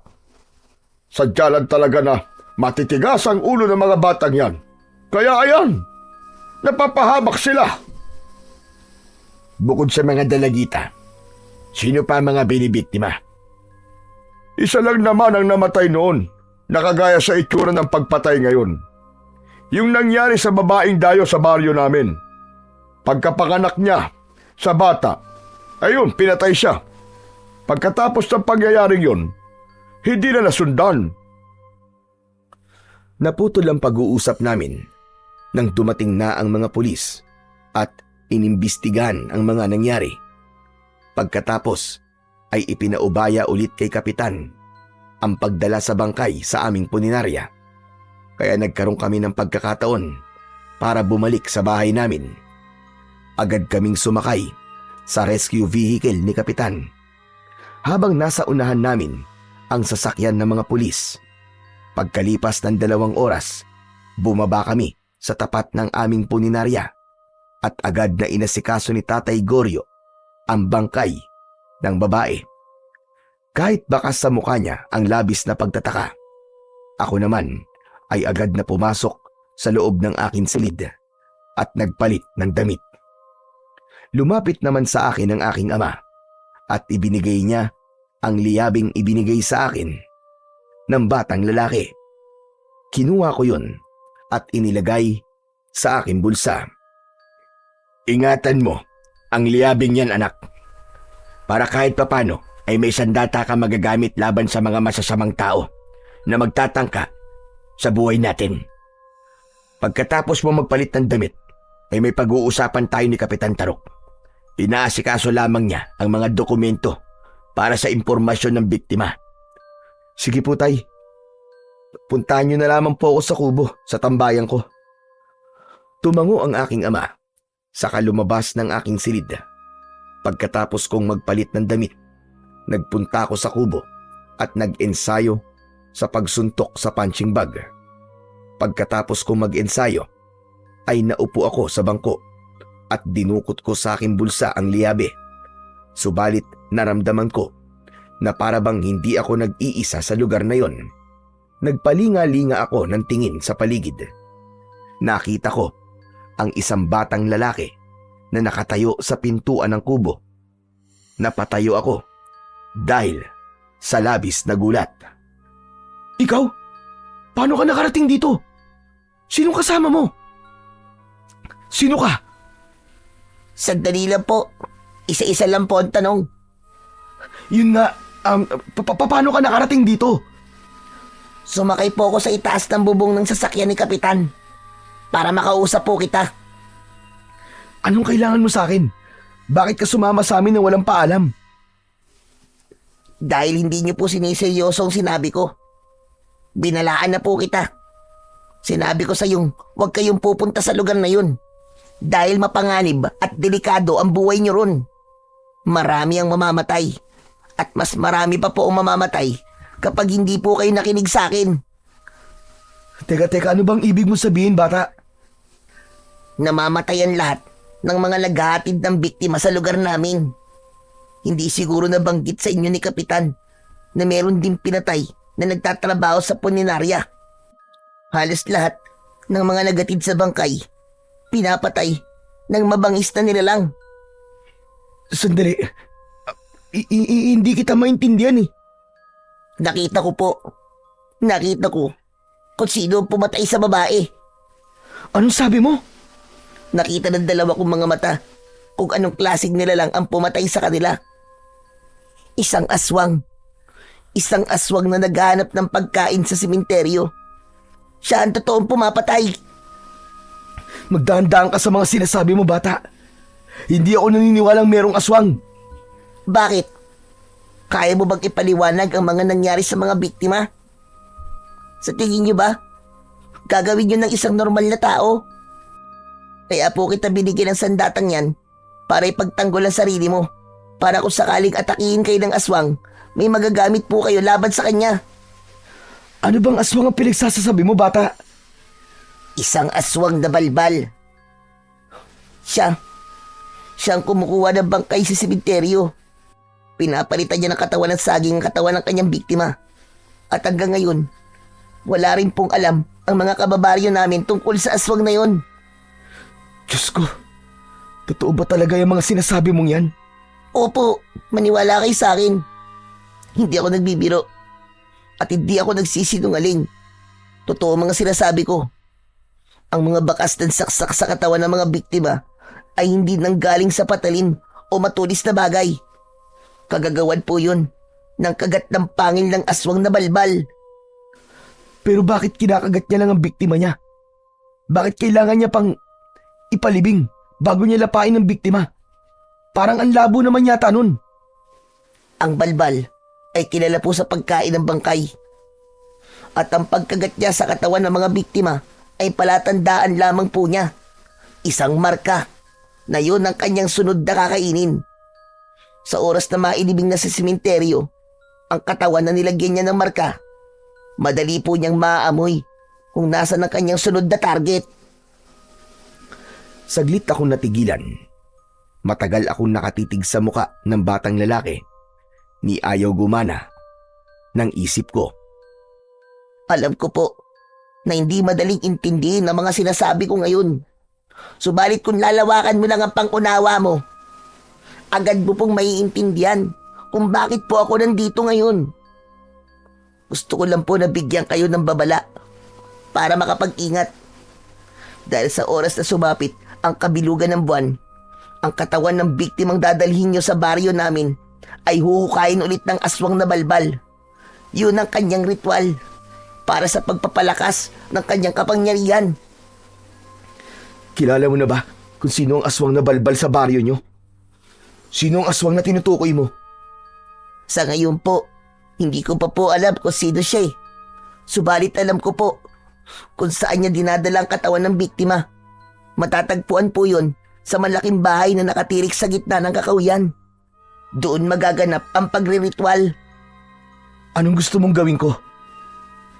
Kailangan ko po ang tulong nyo. Dahil gusto ko rin pong bigyan ng hustisya ang nangyari sa nanay ko. Aswang na balbal po ang pumatay sa aking ina. Kung ganun wala ka ng nanay, sino nag-aalaga sa'yo? Hindi sumagot ang batang lalaki. Sa halip, dumating sina Kapitan Tarok at si Tatay. Si Kapitan ang sumagot sa aking tanong. Anak ko siya, seryo. Siya si Bendoy. Pasensya ka na. Hindi ko alam na sumunod siya sa atin. Kung anak niyo po siya, siguro alam niyo rin po ang tungkol sa aswang na balbal. Oo. At tama ang narinig mo mula kay Bendoy. Siyang aking espiya. Siyang nagbabantay sa paligid. Pero bakit wala po kayong ginagawa, Kapitan? Bakit patuloy kayong nagkukunwari na hindi niyo alam ang tungkol sa totoong pumapatay sa mga biktima? Hindi po ba kayo gumagawa ng paraan? Dahil mapanganib. Anong laban ko sa aswang na balbal? Hindi siya pangkaraniwang aswang lang. Kung ganun, bakit po kayo nandito? Ang ibig ko po sabihin bakit kami ang kailangan niyong kausapin? Sapagkat kailangan namin ng tulong niyong mag-ama. Naniniwala ako na matutulungan niyo kami. Kahit narinig ko sa iyo ang tungkol sa bagay na yan, hindi ko pa rin maiwasan ang hindi mag-alala, Kapitan. Nagtataka rin kami kung bakit kami pa ng anak ko ang kailangan niyong hinga ng tulong. Dahil nasa panganib na rin ang buhay ninyo. Dahil kilala na kayo ng aswang at galit siya sa mga taong naghahatid ng bangkay sa baryo. Marahil, binabantayan na rin niya ang mga kilos ninyo. Marami na mga kagaya nyo ang pinatay sa baryo namin. Anak naman ng teteng, Kapitan, Alam niyo naman po pala na mapanganib para sa amin ang magatid ng bangkay sa baryo nyo. Bakit ininamay niyo po kami sa problema nyo? Pasensya na kayo. Ang mabuti pa ay pag-usapan na natin ang magiging plano tungkol sa bangkay na ihahatid natin pabalik sa baryo. Tutal, nadamay na rin kami ng anak ko dyan. Ang mabuti pa ay pag-isipan natin ang sunod na akbang. Mahaba pa ang isang gabi. Magagawa pa natin ang maayos ang plano. Kailangan ko talaga ang tulong nyo. Kung ganun po, tutulong ako. Kahit masama ang loob ko. Dahil hindi kagad kayo nagsabi sa amin ng totoo. Patawarin nyo ako, seryo. Hiner, hindi ko sinasadya na madamay kayo. Hayaan mo na, seryo. Wala naman na tayong magagawa. Nariyan na yan Ang alam ko, nag-iimbestiga rin si Lolo Oscar sa nangyari sa kanyang apo. Minsan ko na siyang kinausap, ngunit tumanggi siya. Ang gusto niya, siya mismo ang papatay sa taong pumatay sa kanyang apo. Hindi ko naman masabi sa kanya na aswang ang pumatay sa kanyang apo. Bigla akong natigilan dahil hindi ko alam kung tama bang ipaalam sa kanila ang mga nakita ko sa bahay ni Lolo Oscar. Kung paano niya pinatay ang mga bihag ng gabing yon. Paano kapag nakabalik na tayo sa baryo? Anong gagawin natin? Magmamanman tayo sa sementeryo. Gawin lang natin ang lahat para hindi mahalata ang plano natin. Dahil baka nakakasalamuhan na natin ang aswang hindi pa natin alam. Ako naman po ang magiging gabay nyo habang nasa baryo kayo. Mapanganib ang gagawin natin, kaya kailangan na matinding pag-iingat. Lalo pa ngayon na mas lalo na nag-iingat ang aswang. Agad kaming natapos sa pagpaplano, kaya nagkaroon ako ng pagkakataon para ipaalam sa kanila ang mga nakita ko sa bahay ni Lolo Oscar. Kapitan Tarok, Hindi ko po alam kung paano ko po sasabihin sa inyo ang mga nakita ko. Ano yun, seryo? Ano kasi? Nakita ko po na may pinatay si Lolo Oscar sa loob ng kanilang bahay. 5 lalaki po ang nakita ko nang sabi ay pinaghihinalaan niyang pumatay sa kanyang apo. Ano ka mo? Totoo ba ang sinasabi mong yan, seryo? Opo, Kapitan. Ginawa niya po yan sa loob mismo ng kanyang silid. Tay, parang alam ko rin po ang tungkol sa sinasabi ni Kuya Seryo. Marahil, nagigiganti po si Lolo Oscar sa nangyari sa kanyang apo. Tama ka, Bentoy. Nagiiganti nga siya sa pagkamatay ng kanyang apo. Ang hindi niya alam, nagkamali siya ng hinusgahan dahil hindi niya napatay ang totoong pumatay sa kanyang apo. Ang ibig sabihin lang nun, kumilo siya ng palihim, pero nagkamali siya ng pinatay. Diyos ko, kailangan niya managot sa buhay na kinuha niya. Pero tay, mas kailangan po natin patayin ng aswang na balbal. Mas mapanganib siya. Saka na lamang po natin harapin si Lolo Oscar. Saglit na natigilan si Kapitan Tarok sa sinabing yun ni Bindoy. Nagkatinginan naman kami ng aking ama na nag-aalala rin sa mga nangyayari. Ang mabuti pa, kakausapin ko si Tatay Goryo para sa naiisip kong plano. Magpahinga na muna kayo at dito na rin kayo magpalipas ng gabi. Tay, sasamahan ko po sila sa magiging silid nila pansamantala. Sige anak, bahala ka na sa kanila. Pagkatapos magkasundo sa naisip naming plano, ay dinala ko sila sa magiging silid nila. Subalit pagsapit namin sa sala, ay napansin ko si Bindoy. Natigilan siya habang nakatingin sa larawan ng aking ina. Hindi siya nagsasalita. Nanginginig ang kanyang tuhod. Ang kanyang mga mata ay namula at namutla ang kanyang labi. Kaya naman, nilapitan ko siya. Bindoy, ayos ka lang ba? Ano ba nangyayari sa'yo? Kuya Seryo, sino po ang babaeng nasa larawan? Tumingin ako sa larawan ng aking ina. Nakasabit yon sa dingding. Siya ba? Siyang nanay ko. Pero iniwan niya ako. Iniwan niya kami ni tatay. 9 na taon nang lumipas magmula na maghiwalay sila ni tatay. Teka, bakit mo ba naitanong yan? Naramdaman ko na lumapit rin si Kapitan Tarok sa aming kinaroroonan. Oh, ano ba nangyayari sa inyong dalawa? Bakit ganyan ang reaksyon ng mga mukha ninyo? Nagtanong po kasi sa akin si Bindoy kung sino po ang babaeng nasa larawan. Siya po kasi ang nanay ko. Sinundan ni Kapitan Tarok ang tingin na itinuturo ko. Ngunit maging ito ay natigilan din nang makita ang larawan ng aking ina. Yan ba ang larawan ng nanay mo? Seryo? Asawa ba siya ni Hiner? Opo. Bakit po? Ano po bang mali sa larawan ng aking ina? Nagkatinginan sina Kapitan Tarok at Bindoy. At sa pagkakataong yun, bumundol na ang kaba sa aking dibdib. Hindi ko na iintindihin kung bakit ganun ang ikinikilos nila. Maya-maya pa, umiyak si Bindoy habang nakatingin sa akin. Kuya? Kuya Seryo? Kung ganun, kayo po ang unang pamilya ni nanay. Ikaw po ang panganay niyang anak. Hindi ako nakasagot. Nanginig ang katawan ko. Namutla ang labi ko.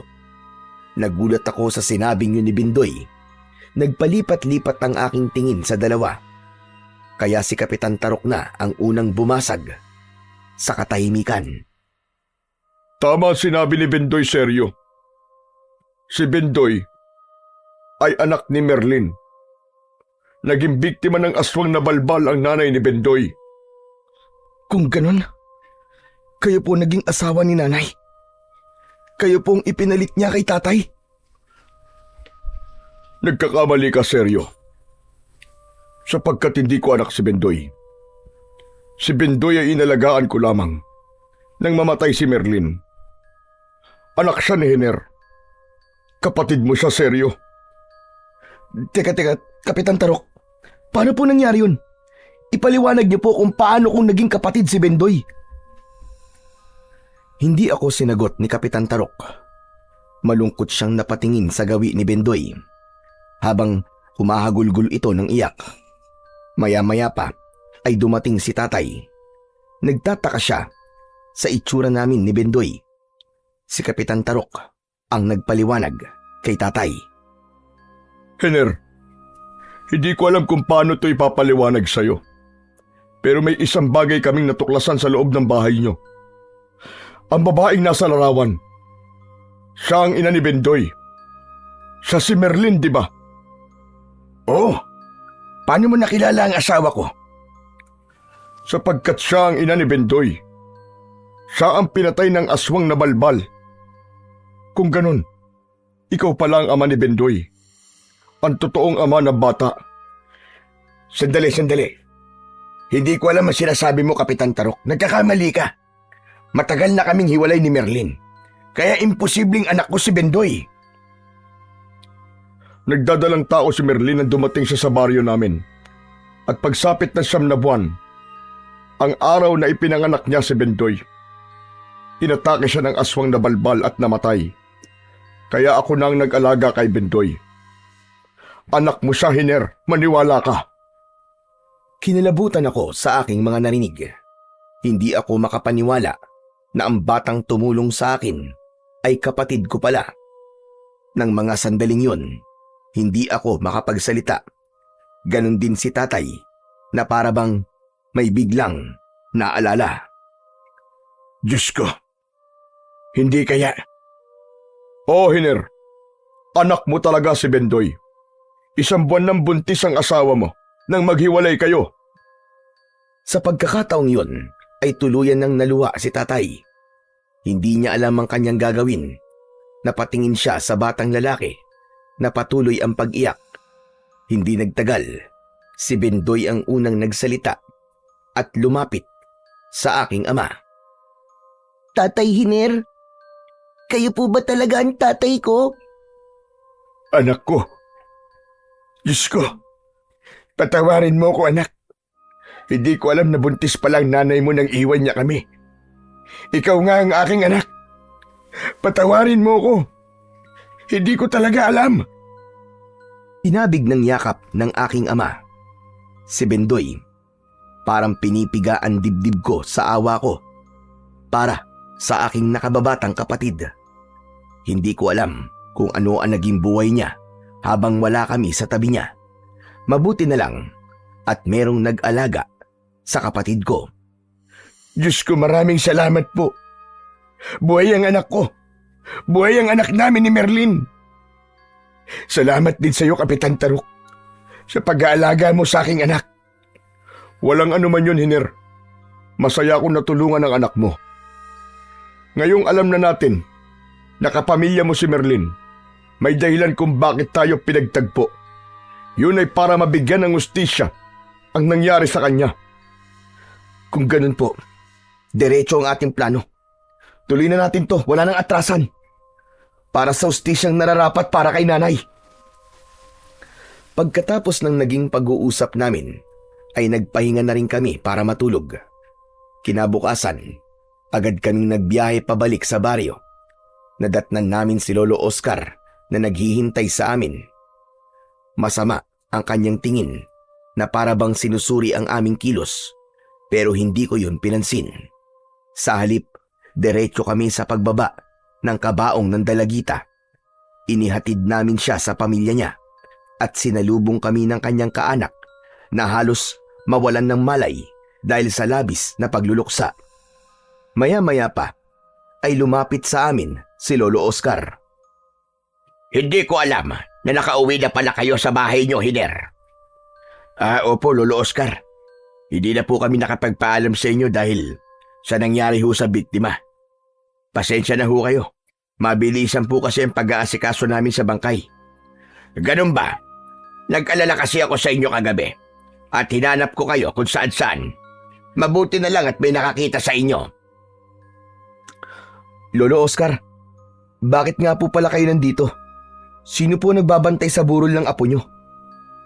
Marami namang nagbabantay sa kanya sa bahay. Pumunta lang ako rito para ibigay ang tulong sa pamilya ng namatay. Napakabuti niyo naman po, Lolo Oscar. At nag-abala pa po kayong tumulong para sa iba. Palagi po kayong tumutulong sa amin. Kaya maraming salamat po sa inyo. Nako, wala yon. Sino pa ba magtutulungan kundi tayo-tayo lang rin na magkababaryo? Siya nga pala, ililibing na namin ang apo ko mamayang 2:00 ng hapon. Hindi raw makakauwi ang kanyang mga magulang dahil sa personal na dahilan. Nako, nakakalungkot naman po pala.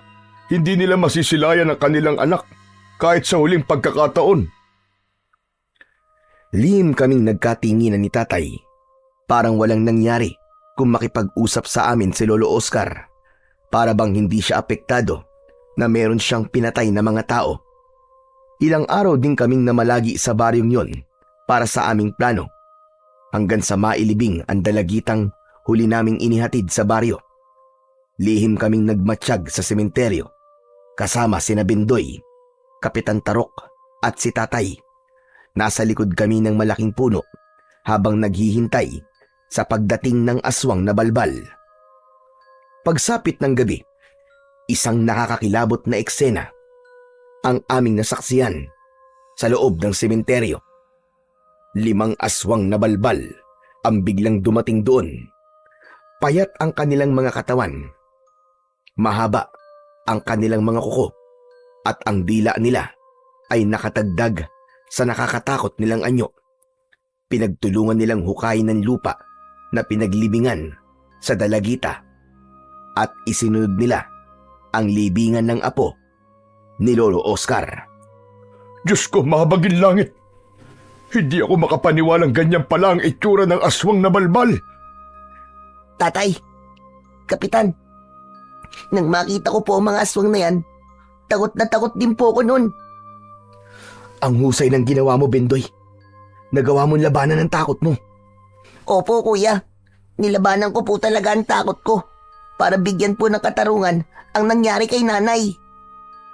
Teka lang, huwag na muna kayo magsalita. Alamin natin kung anong ginagawa nila sa katawan ng mga biktima. Pagkatapos nilang kunin ang katawan ng bangkay, binuhat nila ang katawan at dinala sa gubat. Sinundan namin sila at tumambad sa aming paningin ang malaking bahay na nakatayo sa gitna ng kakahuyan. Kung ganun, diyan pala nila dinadala ang mga bangkay para kainin. Opo, at dyan din po nila isinasagawa ang ritual. Nang umalis po ang aswang na balbal, pinasok ko po ang loob ng bahay na yan. Natuklasan ko po na meron pa pong silid sa ilalim ng lupa. Basement ang tawag doon, anak. Teka lang, ginawa mo ba talaga yun? Pambihira, hindi ka ba natatakot na kung nahuli ka ng aswang? Ay baka, hindi na tayo nagkita ngayon, anak. Huwag mo nang uulitin ng ganun, ha?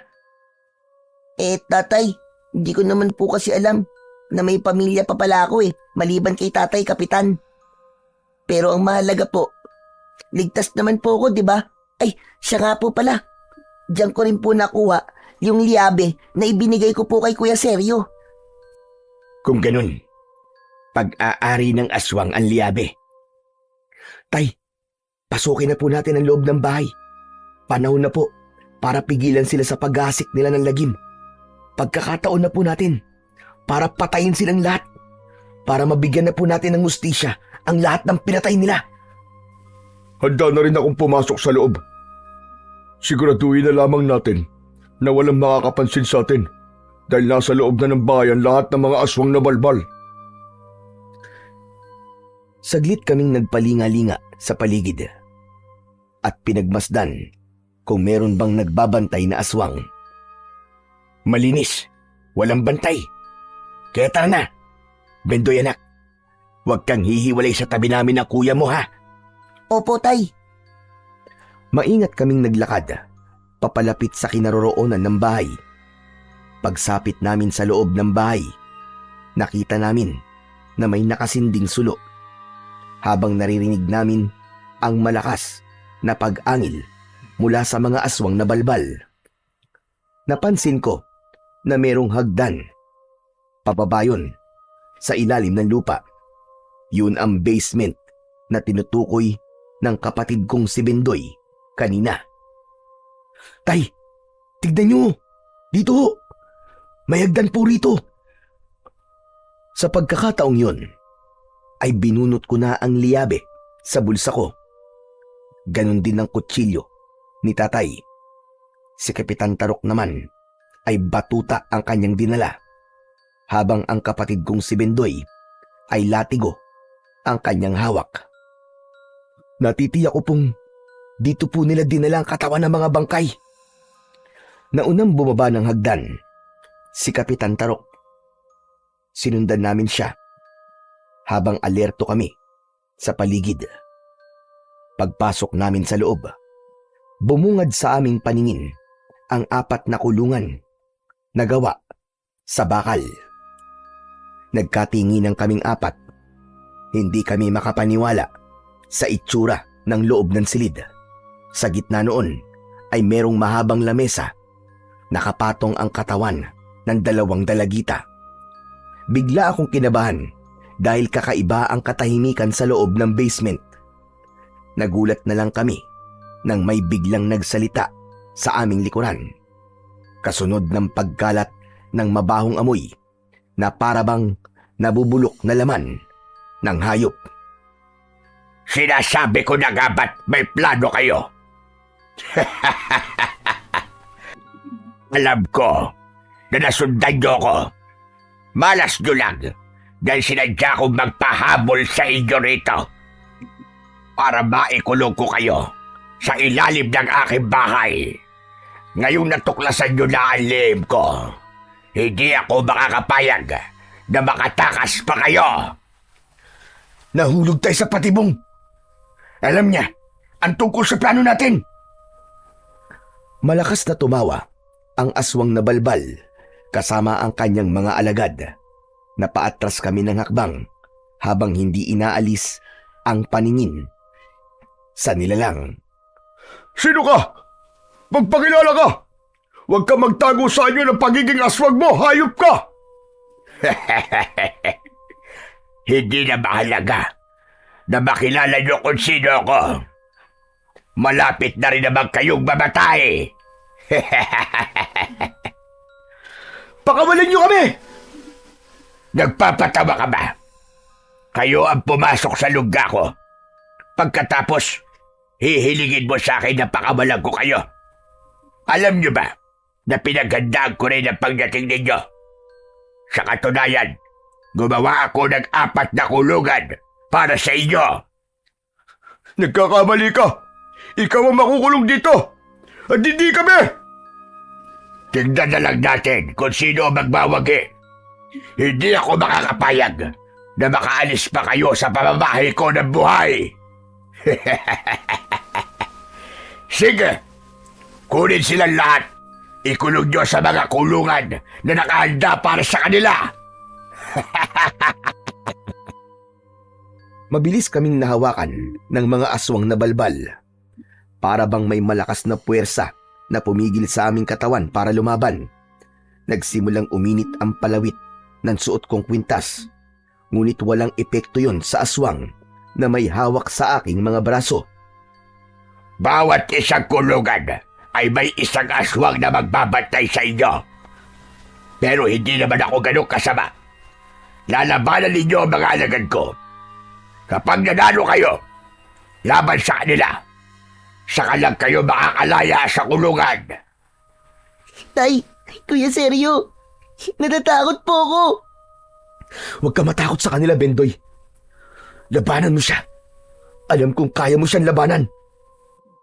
Bendoy anak, gamitin mo sa kanya ang lahat ng mga natutunan mo sa akin. Huwag nyo na subukan lumaban. Ang mga tauhan ko, sinanay ko rin sila sa pakikipaglaban. Sige na, gawin nyo na ang ipinag-uutos ko sa inyo.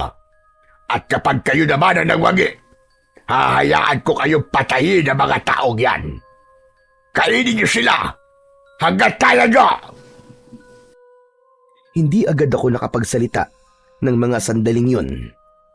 Dinala nila kami Sa kulungan na naghihintay para sa amin, pagharap ko sa pinuno ng mga aswang na balbal, nagbago ang anyo nito. Naging si Lolo Oscar. Teka, ikaw pala ang pinuno ng mga aswang na balbal. Hayop ka, ang sama-sama mo. Hayop ka, matanda ka. Pumatay ka pa ng 5 lalaki sa loob ng bahay mo. Dahil lang ang sabi mo, sila ang pumatay sa apo mo. At naniwala ka naman. Pinasakay lang kita sa mga palabas ko para maging kapani-paniwala ang pagpapanggap ko. Ang saya nga eh. Hindi mo napansin na sinadya kong iwanan na bukas ang pinto. Nang gabing yon, kitang-kita ko ang takot sa mga mata mo. Kaya huwag ka na magpanggap na matapang ka. Dahil alam ko na natatakot ka. Huwag mong isipin na natatakot ako sa'yo, halimaw ka. Wala kang kasing sama. Pati ang apo mo. Pinatay mo rin. Hindi ko siya apo. Hindi ko siya kadugo. Bahagi lang siya ng pagkukunwari ko para mas maging kapani-paniwala ang pagpapanggap ko. Ginawa ko lang siyang pananggalang para hindi ako paghinalaan ng mga tao. Pero ang laki ng pagkakamaling ginawa ninyo dahil inalam nyo pa rin ang katotohanan. Hindi ko hahayaan na mabuhay pa kayo. Kaya simulan nyo ng magdasal habang may oras pa kayo. Mabubuhay kami. Ikaw ang mamamatay sa lugar na to, Oscar. Kahit ano sabihin mo, ipagkakalat ko sa buong baryo na ikaw ang aswang na pumatay sa mga dalagita. Kampung ka ni Satanas! Kahit na anong sabihin mo, hindi na tumatalab sa akin ang mga ganyang-ganyang salita. Ang isipin nyo ay kung paano pa kayo makakatakas sa kulungan na nakahanda para sa inyo. Ngumisi ang pinuno ng mga aswang at pagkatapos ay tuluyan na kaming ipinasok sa loob ng kulungan. 2 aswang na balbal ang katapat ko.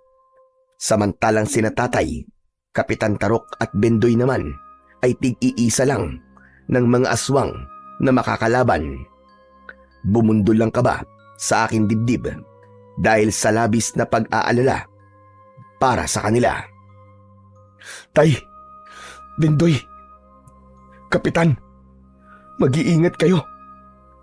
Huwag mo akong alalahanin, anak. Kaya kong ipagtanggol ang sarili ko. Muli kong tinignan si Lolo Oscar. Nakatayo siya sa gitna ng labas ng aming kulungan. Sa tapat mismo ng 2 bangkay na nakahiga sa ibabaw ng lamesa. Sige, mga alagad. Gawin nyo na ang ipinag-uutos ko. Ipatikim nyo sa kanila ang bunga ng kapangasang ginawa nila sa bahay ko. Gawin nyo na! Malakas na tumawa si Lolo Oscar at sa pagkakataong yon ay ipinakita niya sa amin kung paano niyang nilapa ang katawan ng mga bangkay. Halos masuka ako sa ginawa niyang yon nang punitin niya ang tiyan ng isang babae. Sumubsob siya sa tiyan ng biktima.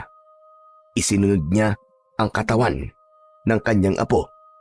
Winakwak niya ang dibdib nito at kinain. Walang kaalam-alam ang pinuno ng mga aswang na isa sa mga bangkay na kinain niya ay nilagyan namin ng lason.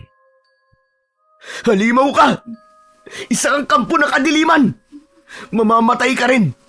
At masaol pa sa mga biktima at sasapitin mo! Brutal ka rin na mamamatay! Tandaan mo yan! Tumigil sa paglantak ng katawan ng bangkay si Lolo Oscar. Nagkulay pula ang kanyang mga mata at sa isang iglap ay muli itong bumalik sa pagiging aswang na balbal.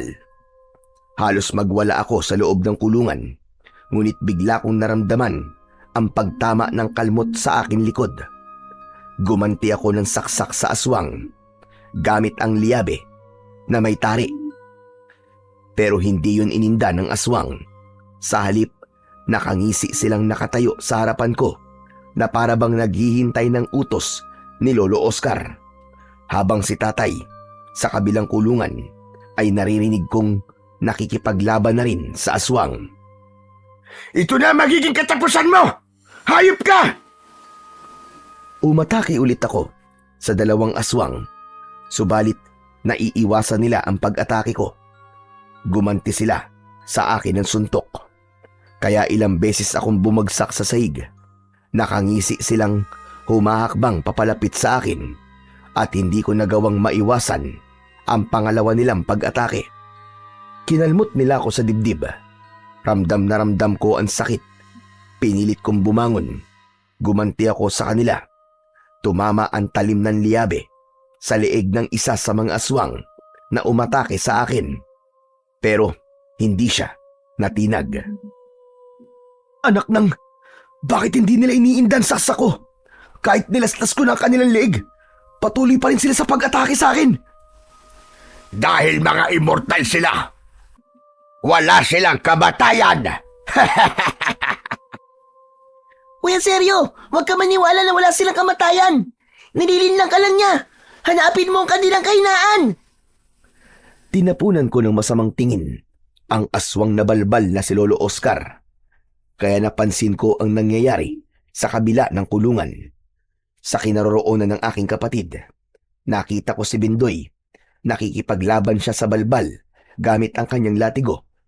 Sa unang pagkakataon, humanga ako sa aking nakababatang kapatid sapagkat nakita ko kung gaano siya kahusay sa pakikipaglaban.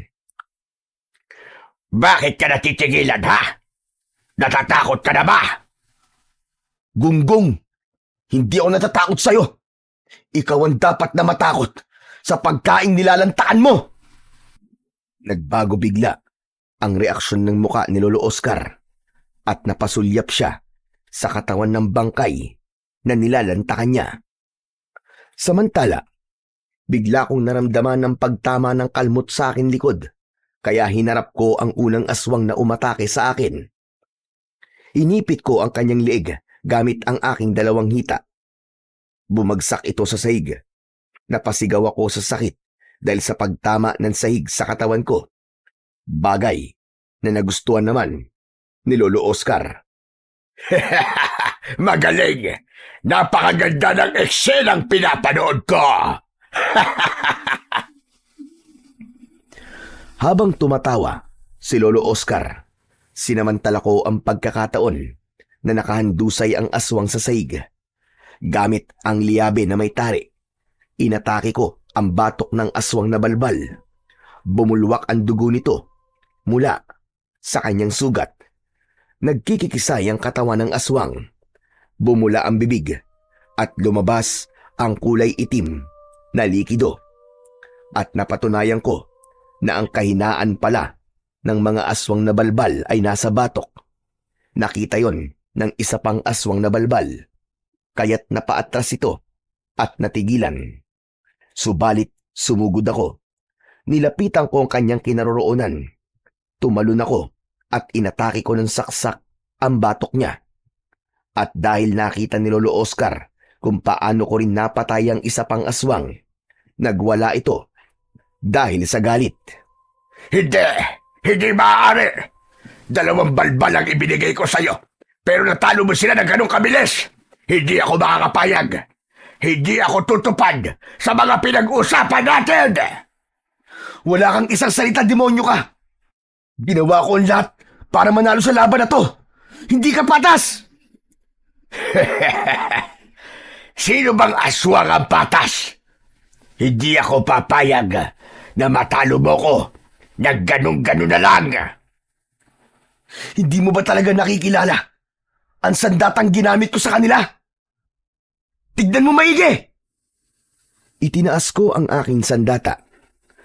Napakunot ang noo niya dahil sa pagtataka. Sandali lang. Paano napunta sa'yo ang sagrado kong armas? Bakit? Nagtataka ka na rin ba? Na baka ito naman ang gamitin ko para patayin ka? Ibalik mo sa akin yan, hayop ka! Kunin mo kung kaya mo! Lumapit sa aking kulungan ang aswang na balbal na si Lolo Oscar. Dala ng labis kong galit. Sinipa ko ng malakas ang pintuan ng kulungan at nagulat ako nang masira ko yun. Nagulat din si Lolo Oscar. Hindi ako nagdalawang isip. Agad ko siyang inatake ng suntok sa muka. Bumalandra siya sa dingding. O ano? Nagulat ka ba, ha? Paano mo natanggal ang kandado ng kulungan? Naisip ko na baka dahil yun sa suot kong agimat na ibinigay sa akin ni tatay. Kaya ngumisi ako nang nakakaloko. Hindi na mahalaga kung paano ko nasira ang kulungan. Ang mahalaga ngayon, mapapatay na kita. Pupulbusin kita, gunggong ka! Hindi mo ko basta mapapatay. Hindi ako isang ordinaryong nilalang. Humaba ang kanyang dila. Pumulupot yun sa aking braso. Nabitiwan ko ang aking liabe at tinamaan niya ako ng suntok sa muka. Bumalandra ako sa pintuan ng kulungan. Nakita yon ng aking ama na abala pa rin sa pakikipagpambuno sa aswang. Mag-iingat ka, anak! Labanan mo siya! Huwag kang papatalo! Mamamatay na lamang kayo. Nag-uusap pa kayo. Mga inutil. Mga wala talaga kayong kwenta. Hindi ba kayo natatakot sa akin? Hindi talaga ako natatakot sa'yo, halimaw ka! Dapat ikaw ang matakot! Dahil sa oras na makalaya na ang mga kasama ko, yun na rin ang magiging simula ng kamatayan mo! Mabilis akong bumangon. Inatake ko siya ng suntok. Tinamaan ko siya sa kanyang dibdib. Bumagsak siya sa saig. Samantalang si Kapitan Tarok naman ay nagawa na rin niyang mapatay ang kalaban niya. Sinamantala ko ang pagkakataon na nakahiga pa ang pinuno ng mga aswang. Nilapitan ko ang kinaroroonan ng aking mga kasama. Sinipa ko ang pintuan ng kanilang kulungan. Pinatay ko ang kanilang mga kalaban. Hanggang sila ay tuluyan ng nakatakas. Pinagtulungan namin ang pinuno ng mga aswang na balbal na si Lolo Oscar. Tay, kuya! Ako nang bahala sa pintuan! Labanan niyo po ang pinuno ng mga aswang! Magbabantay po ako para hindi siya makatakas! Isang tangulang ang itinugon ko, sabay sipa sa dibdib ng aswang. Bumagsak ulit siya sa saig, kasabay ng pagsuka niya ng dugo. Pagbangon ng aswang, pasuray-suray siyang tumayo. Ano? Anong nangyayari sa akin? Bakit ako nanghihina at nahihilo? Mabuti nga sa'yo, gunggong ka! Anong ginawa niyo sa akin? Anong ginawa niyo? Ang kinain mo kanina ay nilagyan namin ng lason para manghina ka. Kaya simulan mo na magdasal sa Diyos mo na si Satanas! Hindi totoo yan! Totoo! Dahil nararamdaman mo na, di ba? Unti-unti kang manghihina. Bukod pa sa gagawin namin sa'yo, mararamdaman mo rin kung gaano kasakit ang mamatay. Katapusan mo na! Dinampot ko ang liabe at nilaslas ko ang kanyang leeg. Isinunod ko ang kanyang batok.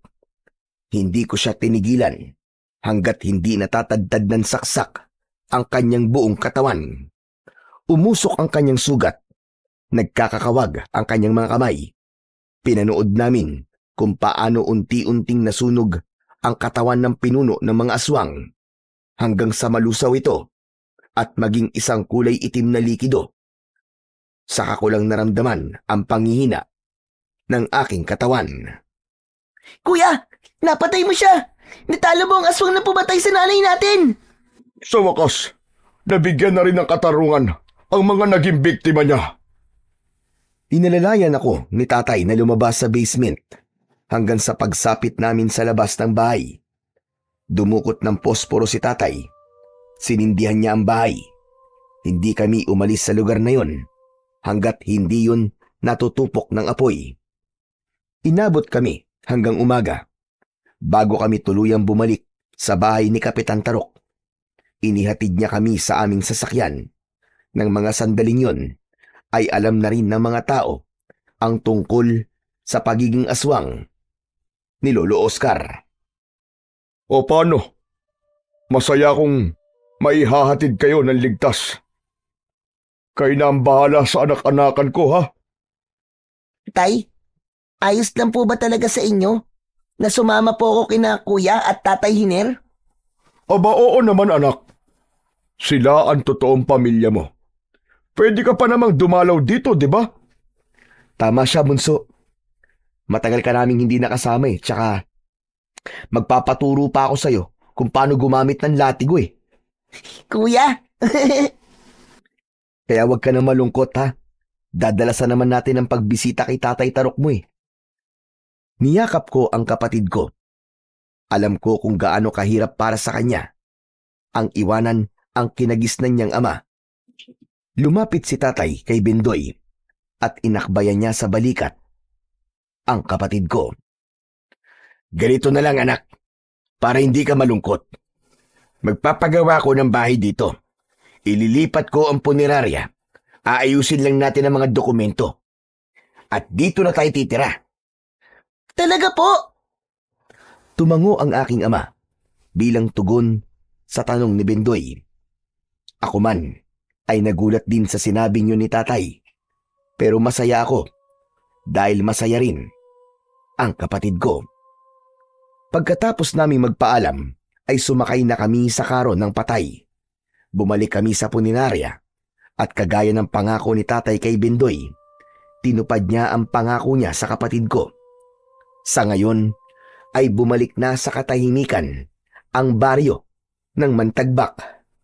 Paminsan-minsan ay nagkakasama kami ni Kapitan Tarok habang ang kapatid ko naman ay nagpatuloy sa pag-aaral. At nabuhay kami ng mapayapa na magkakasama at punong-puno ng pagmamahal. Hanggang dito na lamang po, Sir Blair, ang kakaibang istorya ng buhay ko.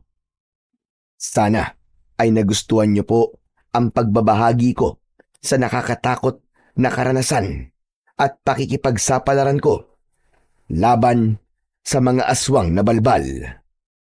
Maraming salamat po sa inyong pakikinig.